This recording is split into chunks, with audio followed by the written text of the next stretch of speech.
그냥 내가 사는 것이 아니라 하나님을 믿으면서 그 하나님이 나의 마음을 살핀다. 그 하나님이 나를 또 이끌어간다. 이것이 좋은데 최근에는 또 하나 좋은 것이 있습니다. 뭐냐면 하나님이 나의 마음을 성숙시켜준다는 거죠. 이 마음이 성숙해진다고 하는 것을 우리는 굉장히 중요하게 생각하고 이 세상에서 살아가는 동안에 내가 얻어서 경험해야 할 기회로 여겨야 되는데 사람들은 이 마음이 성숙해진다고 하는 것에 대해서 별로 관심을 갖지 않고 그것을 중요하게 여기지 않는 것 같아요. 세상 사람들은 어떤지 모르는데 교회에 나오는 사람들도 신앙생활을 오래 한 사람들도 막상 자신의 마음이 발전한다. 자신의 마음이 자라난다. 더 나아가서 자신의 마음이 성숙해진다라고 하는 것에 대해서 별로 생각을 안 하는 것 같아요. 제가 잘못 봤나요? 그냥 교회 다니면 되는 줄 알아. 그게 아니거든요. 그냥 교회 다니는 것이 아니라 내 마음이 어떻게 되느냐에 대해서 물어야 되고 보아야 되고 느껴야 되는 거죠. 제가 지난 1년 동안에 한 것 가운데 아주 좋은 일, 큰 일이 하나 있었는데 그거는 영어로 된 책을 처음부터 끝까지 읽었다는 겁니다. 부끄럽게도 신학교 들어가서 신학을 공부하고 이런저런 책을 보았으면서도 또 영어를 중학교 때부터 배웠는데도 영어 책을 처음부터 끝까지 다 읽은 적이 한 번도 없었어요. 근데 이번에 그것이 됐습니다. 혼자서는 어려워서 다른 영어 잘하는 목사님들하고 일주일에 한 번씩 모여서 한 장씩 몇 장씩 읽어 나가는 것이 1년이 지나니까 다 볼 수 있게 됐더라고요. 대단한 사건입니다. 저한테는. 여러분들은 그거 별거 아닌 것 같은데 이렇게 얘기할지 모르지만 저한테는 획기적인 사건입니다. 그 책은 제가 한두 번 여러분들께 소개해드린 적이 있는데 영국 출신의 여성 종교학자 카렌 암스트롱이라는 여자가 쓴 마음의 진보라는 책입니다. 원래 제목은 나선형 기단이라고 하는 제목이었어요. 원래는. 근데 우리나라 사람이 번역할 때는 마음의 진보 그렇게 번역을 했습니다. 무슨 얘기냐면 이분이 17살에 수녀가 되겠다고 수녀원에 들어갑니다. 하나님 만나야 되겠다. 내 인생의 의미를 한번 발견해야 되겠다. 근데 이 수녀원이 너무 혹독하게 훈련을 시키고 또 자기가 수녀원과는 맞지 않는다는 판단을 해요. 내가 하나님 만나는 방법은 이 길이 아니다. 그래서 7년 만에 나옵니다. 수녀원에서 나온 다음에 이분이 부지런히 자기의 길을 찾아 나서요. 그래서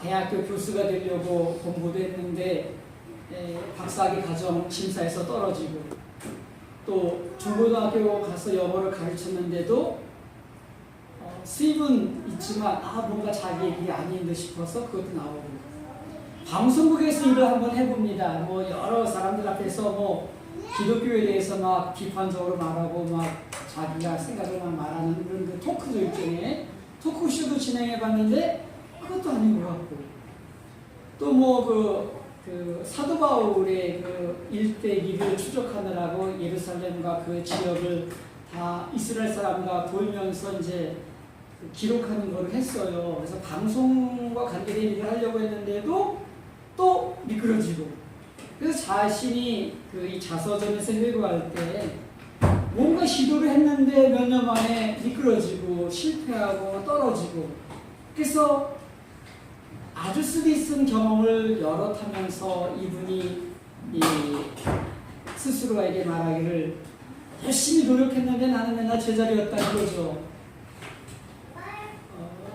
그런데 이 나선형 계단이라고 하는 것이 이렇게 돌면서 올라가는 거잖아요. 마치 나사못이 돌면서 들어가듯이 한 바퀴 돌았을 때는 제자리예요. 열심히 살았는데 똑같아, 예전과 같이. 그래서 자신에 대해서 절망을 하다가 또 시도해보는데 그게 한 해 한 해 10년, 20년 지나다 보니까 그게 자신을 성숙시켜 나갔다는 거죠. 무려 34년 만에. 수녀원에 들어간 때가 17살인데 나중에 그 신의 역사라고 하는 책을 쓸 때가 50대 거의 넘어서 그러니까 34년 만에 자기가 제대로 자기 길을 찾았다라고 말을 합니다. 그래서 이 책의 마지막 그 8장은 다시 계단에 오르며라고 번역을 했어요. 자기에게 맞는 계단을 택할 수가 있게 되었다. 그런 이제 일종의 회고입니다. 제가 왜 이 얘기를 계속했냐면 이분이 번역자가 이제 그 점을 파악한 건데 마음이라고 하는 것이 진보되어 간다, 성숙되어 간다라는 점을 우리가 뭐라고 할까 주의 깊게 보고 받아들여야 된다는 겁니다. 이와 비슷한 말씀, 이와 관련된 말씀이 성경에 나오는데 히브리서 13장 9절에 그렇게 말합니다. 여러 가지 다른 교훈에 끌리지 말라. 마음은 은혜로서 굳게 함이 아름답고 음식으로서 할 것이 아니니 음식으로 말미암아 행한 자는 유익을 얻지 못하느니라. 이 음식이라고 하는 말 대신에 식물이라고 하는 말도 나오는데 우리의 마음이라고 하는 것을 굳게 한다, 굳세게 한다 또는 강하게 한다라고 하는 이 말을 우리가 볼 때 또는 우리 마음을 뭔가로 채운다라고 할 때 과연 무엇으로 나의 마음을 굳세게 할 것인가 그 물음이거든요. 이때 이 히브리서 저자는 마음이라고 하는 것은 은혜로서 굳세게 하는 것이 아름답지 음식으로 굳세게 하는 것은 유익이 안 된다는 거예요. 이 말이 굉장히 의미가 있는 겁니다. 그냥 무심코 지나쳐야 될 말씀이 아니에요. 왜냐하면 사람들은 착각을 하고 있어요. 저도 마찬가지인데 어떤 점이냐면 내가 무슨 맛있는 음식, 좋은 음식을 먹어야 그것이 나한테 유익이 되는 줄 알아요. 그래서 뭐 좋은 음식, 맛있는 음식집 다 찾아다녀요. 아주 뭐 인터넷으로 스마트폰으로 맛집은 다 따라다녀요. 그걸 먹어야만 질성이 틀려요. 다른 사람들 말도 들으면서 어디 갔더니 뭐가 맛있다더라. 그러니까 음식이라고 하는 것이 좋은 거, 맛있는 거 먹으면 뭔가 좋은 일이 일어나는 줄 알아요. 자기가 거기에 끌려다니는 줄 모르고. 그것 때문에 돈도 모으고, 그것 때문에 맛있는 음식 먹으려고, 좀 표현이 그렇습니다만, 직장도 갖고, 맨 먹는 얘기예요. 그냥 좀 못 먹으면 어때? 덜 먹으면 어때? 맛없는 거 먹으면 어때? 우리 마음이라고 하는 것이 그렇게 별 볼일 없는 것이 아니에요. 좋은 음식 먹는다고 마음이 진보한다거나 마음이 성숙해진다거나 나아지는 것이 아니에요. 마음은 은혜로서 굳세게 되는 겁니다. 오직 은혜로서. 근데 우리는 다 눈에 보이는 거, 좋은 음식, 맛있는 음식 먹으면 내가 좀 더 나아지는 줄로 알고서 거기에 끌려다니고 있어요. 고린도전서 8장 8절에도 바울이 비슷한 말씀을 합니다. 음식은 우리를 하나님 앞에 내세우지 못하나니 우리가 먹지 않는다고 해서 더 못 사는 것도 아니고 먹는다고 해서 더 잘 사는 것도 아니다. 이게 누구 말입니까? 사도 바울의 말이에요. 우리는 잘 먹어야 잘 사는 줄 알아요. 못 먹으면 못 사는 줄 알고 거기에 신경이 곤두서 있어. 뭐 먹었냐? 날마다 뭐 먹었냐? 안 먹으면 어떻고 덜 먹으면 어때? 그걸 가지고 사람을 평가까지 해요. 얼마짜리 먹었냐? 누구랑 같이 먹었냐? 어디서 먹었냐? 이게 뭐 1, 2만 원은 돈도 아니야 한 끼에. 그게 사람을 굳게 해주고 사람의 마음을 좋은 걸로 채워주는 줄 아는데 천만에 하나님 앞에서는 음식이 어떠냐가 우리를 하나님 앞에 채우지 못합니다. 새끼를 굶어도 열을 굶어도 얼굴이 피곤해 성접해도 맛있는 것을 못 먹어도 그 마음이 은혜로서 무장되어 있다면 하나님 앞에 아름다운 거예요. 제발 먹는 거 가지고 사람 파간다거나 거기에 끌려다니지 말아야 됩니다. 믿는 사람들조차도 다 기본적으로 갖춰야 된다는 것에 머리가 다 쇠뇌강이 있어요. 어느 정도 음식점을 가져야 되고, 사람 대접할 때는 이런 건 급이 있어가지고 이 정도 대접해야 되고, 뭐 이것이 일반화됐는데 그게 복음과 무슨 상관입니까? 하나님과 무슨 상관입니까? 그래서 이 마음을 은혜로서 굳게 함이 아름답다고 하는 이 말, 식물로서 한 것이 아니라, 음식으로서 내 마음을 굳세게 할 것이 아니라 은혜로서 내 마음을 굳게 하는 것이 아름답다라는 이 말씀을 귀담아 들어야 됩니다. 마음에 새겨야 돼요. 그리고 죽을 때까지, 내가 이 세상 떠날 날까지 나의 마음을 은혜로서 차곡차곡 채워나가겠다. 음식은 먹어두고만 안 먹어두고만 아니라 좋은 음식 이제 그만 찾아다니고, 여러분 자신의 마음이 과연 하나님의 은혜로 가득 차 있느냐, 하나님의 은혜로 무장되어 있느냐, 그것으로서 굳세게 되어 있느냐. 이 마음을 은혜로서 굳게 함이 아름답다고 하는 이 말은, 굳게 한다고 하는 말은 왜 썼을까? 왜 굳게 한다는 말을 했을까?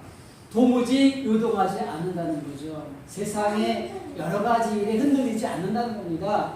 내 마음이 은혜로서 딱 붙들려 있으면 세상에 좋은 일, 나쁜 일, 가난하다, 부자다, 많이 먹었다, 적게 먹었다, 좋은 자리에 갔다, 좋은 자리에 못 갔다, 이런 것에 흔들리지 않는다는 거예요. 근데 이 마음이 은혜로서 굳세게 붙들려 있지 않으니까 맨 세상적인 일에 끌려다니는 거예요. 잘 먹었대, 못 먹었대, 얼마짜리 했대, 좋은 차 샀대, 좋은 집 샀대, 전부 그런 거에 솔깃해가지고 끌려다니는 거예요. 그 마음이 은혜로서 굳게 되지 못했기 때문에 병들었대, 오래 살았대. 아, 그게 뭐 중요해요. 정말 예수님의 정신, 바울 사도의 마음을 우리가 지금부터라도 배워나가야 될 것이라고 여겨집니다. 그래서 예수께서도 말씀하셨죠. 삶과 모든 탐심을 물리치라. 사람의 생명이 소유에 넉넉한 데 있지 않다. 행여라도 소유가 많은 것을 자랑하려고 하면 부끄러워야 됩니다. 내가 가진 것 많다 자랑할 것이 아니라 이건 부끄러운 거다. 그래야 오히려 더 성서에 맞지 않는가, 그런 생각이 듭니다. 오늘 여러분과 제가 함께 읽은 이 본문의 말씀은 자칭 하나님의 백성이라고 여기고 있지만 뭔가를 잘못 알고 있는, 또 착각을 하고 있는 이스라엘 백성에 관한 말씀입니다. 그들은 그들의 조상 아브라함을 운운하면서 자신들이 지금 많다는 거죠. 아브라함 한 사람만 있었는데도 하나님이 그 아브라함 한 사람 때문에 가나안 땅을 줬다고 한다면, 지금 우리 백성이 이렇게 많은데 이 땅을 우리에게 준 것이 당연하지 않겠느냐, 이것이 하나님이 준 복이 아니겠느냐, 이렇게 말하고 있는데 에스겔이 그것에 대해서 말합니다. 너희들이 그렇게 착각하고 있는데 너희들에게 전염병이 임하고 너희들이 뭐라고 나옵니까? 들짐승에게 먹히게 되고 칼에 엎드러지게 됩니다. 왜? 자기들 숫자를 자랑하면서 그들의 행하는 일을 보였으니까 우상을 숭배하고 하나님의 명령이 금하고 있는 고기를 피째 먹고, 또 이웃들의 아내를 더럽히기도 하고 가증한 일을 하고, 숫자는 자랑하면서도 하나님의 말씀과 전혀 상관없는 삶을 살아가는 그들에게 주님께서는 내가 나의 삶을 두고 맹세한다. 황무지에 있는 자는 칼에 쓰러지고 들에 있는 자는 들짐승에게 먹히고 산과 굴에 있는 사람은 전염병에 죽는다. 그렇게 말합니다. 한 걸음 더 나가서 그들은 아주 참 교묘하게 자신들을 속이고 있습니다. 자, 우리 에스겔에게 가서 한번 하나님이 뭐라고 말하는가 한번 들어보자. 저 에스겔이라고 하는 친구는 하나님의 선지자인 것 같은데 가서 한번 말씀 한번 들어보자. 친구들까지 다 들고 에스겔에 왔어요. 근데 이들이 에스겔 앞에 와서 말은 듣지만 그대로 행하지 않는다. 입으로는 사랑 외치는 거예요. 야, 하나님 사랑합니다. 당신 사랑합니다. 당신 목소리가 왜 이렇게 고와요? 노래도 잘하네요. 그렇게 말은 하지만 뭡니까? 내 말을 듣고도 행하지 않는다. 오늘 어쩌면 우리가 예배 드린다고 하면서 이 사람들의 마음과 생각들을 따라가는지는 몰라요. 예배 재밌다. 감동적이었다. 음악도 좋았고 설교도 좋았다. 아주 귀에 잘잘 맞는다. 그뿐이에요. 그 말씀을 지키는 생각은 안 하는 겁니다. 그냥 볼따름이에요. 예배 재밌게 드리면 돼. 즐거운 마음으로 드리면 돼. 왜? 예배 안 드리면 일주일이 허전하고 괜히 죄 짓는 것 같으니까. 그래서 예배 드리고 나면 좀 편하네. 한 주간 살아가는 거가. 예배 때 들은 하나님의 말씀을 듣고 지키느냐 안 지키느냐는 전혀 관심이 없어요. 설교가 어땠다, 음악이 어땠다, 예배 분위기 좋았다 나빴다. 그 생각만 해요. 이 사람들이 우리 에스겔에 가서 하나님의 하는 말씀을 들어보자. 그리고 가서 목소리가 곱네, 당신 노래도 잘하네 다 말하고 입으로는 사랑을 나타내. 야, 정말 당신 대단한 분이에요. 훌륭합니다라고 하면서도 말대로 따르지 않았습니다. 이 이야기를 야고보서 기자가 또 말하고 있죠. 한번 읽어보겠습니다. 야고보서 1장 22절부터 25절에 그렇게 말합니다. 너희는 말씀을 행하는 자가 되고 듣기만 해서 자신을 속이는 자가 되지 말라. 누구든지 말씀을 듣고 행하지 아니하면 그는 거울로 자기의 생긴 모습을 보는 사람과 같아서 제 자신을 보고 가서 그 모습이 어떠했는지는 곧 잊어버립니다. 잊어버리는 거죠. 거울을 볼 때는 머리, 얼굴에 주름도 있고 검버섯도 있고 좀 지저분한 것도 있고 그리고 지나가서는 잊어버립니다. 하나님 앞에 와서 설교 들을 때는 내가 죄진 것 같다. 내가 실천해야 되겠다. 잘 살아야 되겠다. 잊어버립니다. 똑같아요. 전혀 날마다의 삶 속에 하나님의 말씀을 실천하는 것은 없습니다. 그냥 예배 드릴 뿐이에요. 그들에 대해서 마지막에 말합니다. 그 말이 응하리니 응할 때에는 그들이 한 선지자가 자기 가운데 있었음을 알리라. 여기서 한 선지자는 어떤 자를 말합니까? 하나님의 말씀을 따라 행한 사람을 말합니다. 하나님의 말씀을 따라 행하는 사람이 한 명만 있어도 좋겠습니다. 목사가 그 일을 안 하면 성도들 가운데 한 명이라도 듣고 잊어버린 것이 아니라 듣고 그치는 것이 아니라 말씀을 듣고 행하는 사람이 있으면 좋겠어요. 단 한 명이라도. 꼭 목회자가 하나님 말씀을 따라야 되고 평신도는 그렇게 하지 않아도 된다는 법이 있어요? 아니죠. 똑같잖아요. 우리가 다. 같은 신앙이고 다 같은 하나님을 믿는 사람인데 왜 누구는 지켜야 되고 누구는 안 지켜도 되나요? 안 그렇죠. 가슴 아픈 얘기고 찔리는 말입니다. 그냥 즐거워하고 재밌게 보면은 그뿐이야. 예배도. 내가 어떻게 살아가는지 하나님의 말씀을 듣고 실천하는 것이 단 한 가지가 있는지 물어보면 없어요. 20년, 30년을 신앙생활했어도 내가 하나님의 말씀을 듣고 지켰다는 것이 있어요? 없습니다. 그냥 예배만 보는 거죠. 이게 우리들의 모습일 수 있겠습니다. 그래서 산상순에서도 예수님이 그렇게 말합니다. 그러므로 누구든지 이 계명 중에 지극히 작은 것 하나라도 버리고 또 그같이 사람을 가르친 자는 천국에서 지극히 작다 일컬음을 받을 것이요 누구든지 이를 행하고 가르치는 자는 천국에서 크다 일컬음을 받으리라 그랬습니다. 여기에는 남자와 여자가 차이가 없습니다. 성직자와 평신도의 차이도 없습니다. 가진 자나 못 가진 자, 배운 자나 못 배운 자, 잘난 자와 못난 자와의 차이도 없습니다. 그저 누구든지 하나님의 말씀을 듣고 다만 한두 가지라도 지켜 실천하는 자야말로 남을 가르칠 수 있는 사람입니다. 그런 사람만이 하나님의 나라에서 크다고 일컬어질 것입니다.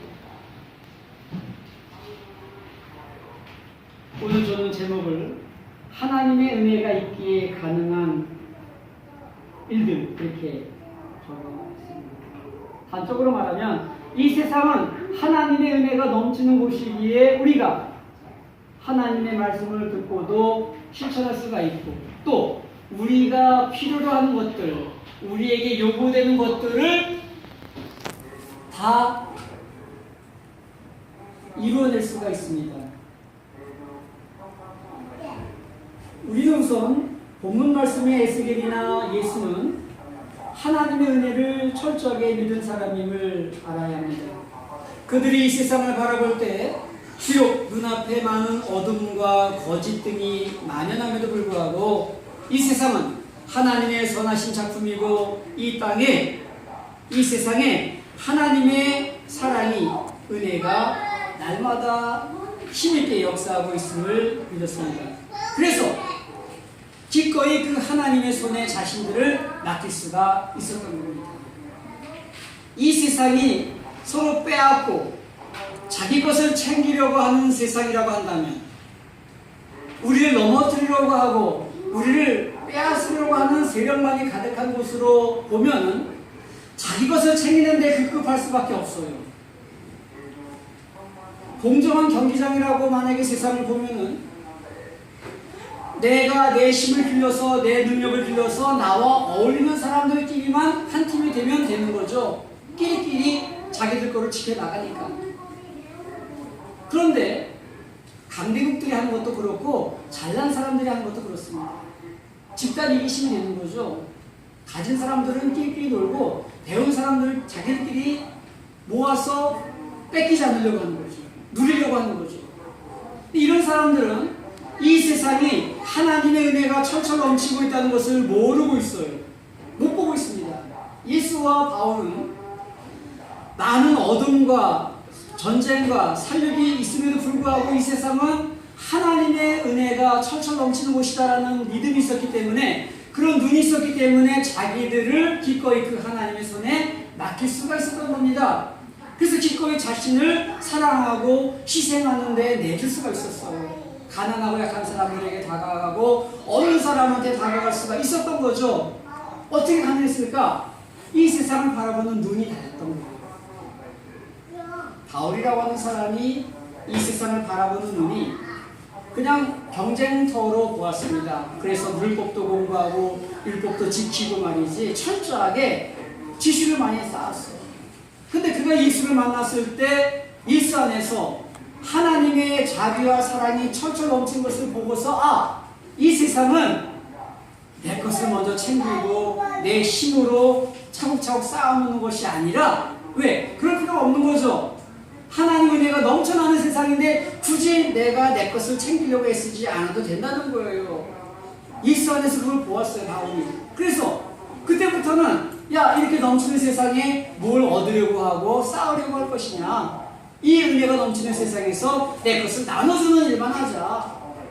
그래서 자기 자신을 낮추고 봉사하면서, 그렇죠, 사람들을 사랑하는 일에 자신을 기꺼이 던질 수가 있었던 거였습니다. 예수도 마찬가지고 나중에 나오는 요한도 마찬가지고, 예수 안에서 그것을 발견한 제자들도 모두가 다 하나님의 은혜가 이 세상에 넘치는 것을 보았기에 자기들의 요구, 자기들이 필요로 하는 것은 사랑과 자비와 희생이라는 것을 받아들였습니다. 우리가 이 세상을 살아가는데 필요로 하는 것들, 요구하는 것들은 많습니다. 우리는 음식을 요구합니다. 건강한 몸도 요구합니다. 중요하죠. 또 우리에게 필요로 하는 것들은 지식입니다. 많이 공부해야 돼요. 과학, 철학, 심리학, 예술, 많은 공부를 해야 됩니다. 또 우리에게 요구되는 것은 사회적 관계입니다. 친구들을 만나서 교제하면서 즐거워하는 것도 필요로 해요. 인간이 몸을 갖고 있는 이상 기본적으로 요청되는 것이 먹을 것, 입을 것, 친구들과의 관계, 지식 다 필요합니다. 그런데 한 걸음 더 나가서 사람에게 요구되는 것은 사랑과 자비와 희생이라는 겁니다. 더 높은 가치가 우리에게도 요구되고 있는데 그것을 할 수가 있다는 겁니다. 왜? 하나님의 은혜가 있기 때문에 가능합니다.